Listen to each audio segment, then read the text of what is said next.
मनुष्य को यदि संसार में समाज के साथ रहना है, ईश्वर पर आस्था रखना है या फिर अपने घर परिवार के साथ मिलकर रहना है, तो शंका या संशय नाम की बीमारी को मन से निकालकर फेंक देना चाहिए, क्योंकि जब तक हम खुद को शंका रहित नहीं होंगे, तब तक समाज या ईश्वर पर विश्वास कैसे कर सकते हैं।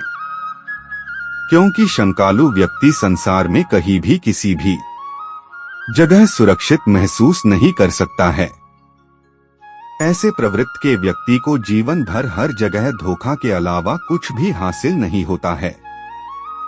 भगवान श्री कृष्ण ने श्रीमद्भागवत गीता में स्पष्ट रूप से कहा है कि यदि जो मनुष्य बिना छलकपट से मेरी शरण में आता है, तो मैं ऐसे व्यक्ति के लिए हमेशा तैयार रहता हूँ। भागवत गीता में कहा गया है कि संशयी व्यक्ति को डोट ना तो इस लोक में सुख मिलता है और ना ही परलोक में। ऐसे प्रवृत्ति के मनुष्य का जीवन फालतू जानकर के जैसा रहता है। अज्ञश्चा श्रद्धानश्च संशयात्मा विनश्यति, नाय लोकोस्ति न परो न सुखं संशयात्मनः। कहने का तात्पर्य यह है कि संदेह करने वाले पुरुष के लिए प्रसन्नता तीनों लोकों में कहीं भी नहीं है। आप पक्षियों में बाज को देखे होंगे। इस पक्षी की खासियत यह है कि ज्यादातर समय जमीन से बहुत ऊंचाई आसमान के नीचे बीतता है तथा शिकार करते समय यह पक्षी अपने वजन से 2-4 गुना ज्यादा वजनदार शिकार अपने पंजे से दबाकर उड़ान भर लेता है। इसका कारण आप जानते हैं कि बाज पक्षी में इतनी ताकत कहां से आती है। उसकी ताकत का मुख्य स्रोत है उसका विश्वास, उसके बाद निडरता। ठीक बाज की तरह यदि मनुष्य भी पूरे विश्वास के साथ समर्पण भाव से काम करे, तो उसे आगे बढ़ने से दुनिया की कोई भी ताकत नहीं रोक पाएगा। आप में से बहुत से लोग नेवला और सर्प की लड़ाई देखा होगा। अगर अपनी आंखों के सामने नहीं देखे होंगे, तो घर के बड़े बुजुर्ग से इनकी लड़ाई के बारे में जरूर सुने होंगे कि एक नेवला जो 2-3 फीट लंबा और एक सांप जो 5 से 10 फीट लंबे, जहरीला जानवर जिसके सामने नेवला कुछ भी नहीं है। परंतु सांप को देखकर नेवला डरता नहीं, बल्कि अपनी पूरी ताकत के साथ मुकाबला करता है और तक लड़ाई करता है जब तक सांप अधमरा नहीं हो जाता है। कहने का तात्पर्य यह है कि नेवला जैसे जीव के मन में पूर्ण विश्वास है कि मैं सांप को पराजित कर सकता हूँ, तो हम इंसान यदि पूर्ण विश्वास के साथ पूरे समर्पण भाव से अपने किसी काम में लग जाए, तो जरूर उस काम में सफल हो जाएंगे। आगे हम सत्य घटना पर आधारित एक गांव के गरीब परिवार के मुखिया की कहानी बता रहा हूं, जो हमारे मन में आशा की किरण बिखेर देगा, एक जुनून भर देगा, आगे बढ़ने के लिए प्रेरित करेगा, सोए हुए इंसान को जगा देगा कि वास्तव में कर्म और विश्वास पर मनुष्य अपने भाग्य को बदल सकता है।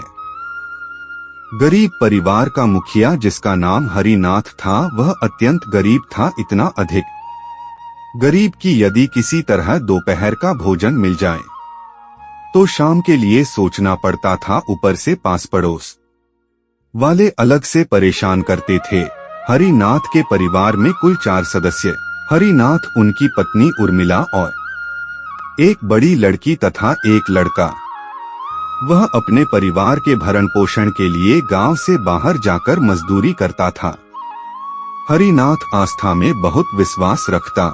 जिस दिन काम नहीं मिलता, उस दिन वह गांव के बाहर शिवजी का मंदिर था, वहीं पर जाकर वहां के पुजारी के साथ ज्ञान की बातें सुनता और शाम को आरती होने पश्चात वापस अपने घर आ जाता।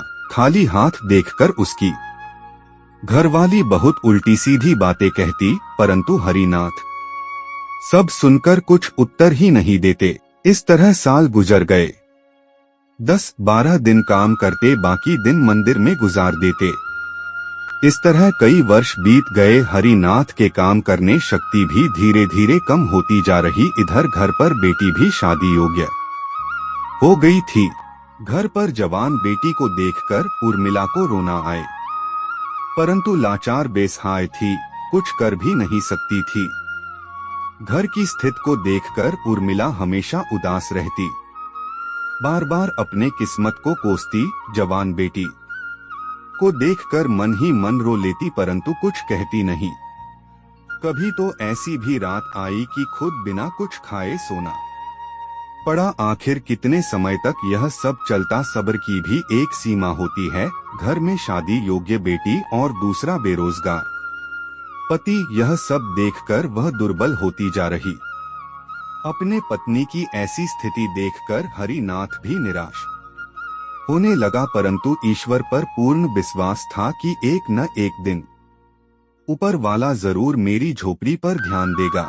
अगले दिन काम के लिए तैयार होकर घर से जैसे ही जाने लगा, तभी पत्नी अंदर से हाथ में एक गिलास पानी लेकर आई और रोते हुए बोली कि आज घर में कुछ भी नहीं है। हरिनाथ उदास मन से अपने हाथ में पानी का गिलास लेकर कुछ बुदबुदाते हुए पानी पी लिया और काम के लिए चल दिया। कुछ दूर जाने के बाद उसके विचार बदल गए और वह काम पर जाने के बजाय मंदिर पर जाने का निर्णय कर लिया। मंदिर की तरफ थोड़ी ही दूर गया ही था, वह देखता है कि सड़क के किनारे सुनसान जगह पर एक साधु खाली थाली और एक गिलास लिए बैठा था। साधु को देखकर हरिनाथ मन में कुछ सोचने लगा, परंतु हिम्मत करके साधु के पास जाकर खड़ा हो गया और दोनों हाथ जोड़कर प्रणाम किया। तब साधु बिना कुछ बोले बैठने के लिए इशारा किया।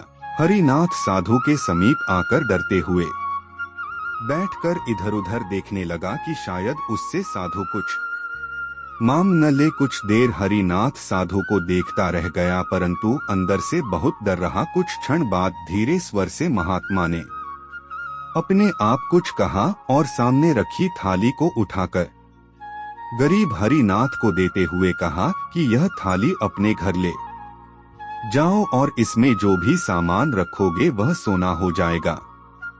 यह सुनकर हरिनाथ खुशी से रो पड़ा। रोते हुए देखकर साधु ने अपने हाथ को हरिनाथ के सिर पर फेरते हुए धीमी आवाज में कहे कि आज से तेरा दुर्भाग्य अब सौभाग्य में बदल जाएगे। हरिनाथ लेकर वापस घर आकर खुश होकर सारी बात अपनी पत्नी को बताई। पहले तो उर्मिला को यह सब सुनकर विश्वास नहीं हुआ। वह अपने पति से कहने लगी कि तुम भी साधु संत की बात में आ जाते हो, तुम्हें उसने मूर्ख बना दिया। कहीं स्टील की थाली में कुछ भी रखने से वह वस्तु सोने में परिवर्तित हो सकता है। तुम्हारी बुद्धि तो मर गई है। लेकिन पति के बार बार आग्रह करने पर वह थोड़ी सी मिट्टी उठाकर जैसे ही थाली में रखती है, तुरंत वह मिट्टी सोना हो जाता है। यह देखकर उर्मिला की आंखें खुली की खुली रह जाती है। वह कुछ समझ नहीं पा रही थी कि यह कैसे हो गया। आखिरकार पत्नी के पूछने पर हरिनाथ ने मंदिर पर जाने के सभी राज बताए तथा यह भी बताए कि मैं पढ़ा लिखा तो नहीं था, इसलिए ईश्वर पर पूर्ण विश्वास रखता था और अपने हर अच्छे खराब काम को डोट मंदिर में जाकर जब वहां पर कोई न रहे तो भोलेनाथ से कहता और रो लेता, क्योंकि अपनी व्यथा को सुनने वाला और कोई नहीं था। शायद भोलेनाथ की कृपा से यह सब चमत्कार संभव हुआ हो या स्वयं शिव जी साधु के भेष में आकर यह सब कर गए। सब सुनकर उर्मिला मन ही मन भोलेनाथ को प्रणाम करके अपने काम में लग गई। धीरे धीरे गरीबी दूर हो गई। कुछ समय पश्चात झोपड़ी एक आलीशान में तब्दील हो गया तथा बड़े धूमधाम से अपने लड़की और लड़का की शादी ब्याह कर दिए तथा खुशहाल के जीवन जीने लगे। सत्य ही कहा है कि अंधकार के बाद उजाला, रात के बाद दिन आता ही है। बस इसके लिए अगर जरूरत है तो सिर्फ विश्वास, निरंतर प्रयास और ईमानदारी की यह तीनों हथियार से हम पत्थर की मूर्ति में से आवाज सुनाई देगा।